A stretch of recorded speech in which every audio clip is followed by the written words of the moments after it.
கோவிலில் எப்போ நட திறப்பாங்கன்றதெல்லாம் நீங்கள் பார்த்துக்கோங்க அந்த நேரத்துக்கு போய். ஏன்னா காலைல 10:30 மணி வரைக்கும் தான் விஷ்ணுபதி புண்ணிய காலம், 10:30 மணியோட முடியுது.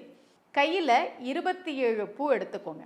எந்த பூவாக வேணால் இருக்கலாம், ரோஜா பூவாக இருக்கலாம், மல்லிகை பூவாக இருக்கலாம், எதா வேணால் இருக்கலாம். 27 பூ கையில் எடுத்துக்கோங்க. அந்த கொடிமரம் இருக்கும், எப்படியும் கருவறைக்கு முன்னாடி கொடிமரம்லாம் இருக்கும் இல்லையா, அந்த கொடிமரத்திட்ட நின்று முதல்ல பெருமாளை கும்பிடுங்க. பெருமாளை கும்பிட்டுட்டு அந்த கொடிமரத்தோடு சேர்த்து கருவறை பிரகாரத்தை சுற்றி வளம் வாங்க.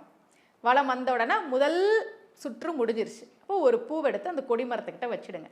அடுத்து 2வது சுற்று, அடுத்து 3வது சுற்று. ஒவ்வொரு சுற்று முடியும் போதும் கையில் இருக்க பூவை எடுத்து வைங்க. அது ஏன் பூ வச்சுக்க சொன்னாங்கன்னா, பெரியவர்கள் எத்தனை சுற்றணும்னு நமக்கே மறந்துடும். அதனால தான் குழப்பமே வேணாம், கையில் 27 பூவை வச்சுக்கோ, ஒவ்வொரு சுற்று முடியும் போதும் கொடிமரத்துக்கிட்ட ஒரு பூவை வை. அப்போ 27 சுற்றி முடிச்சுட்டா கையில் பூ இருக்காதுன்றதுக்காக தான் 27 பூவை வச்சுட்டு சுத்த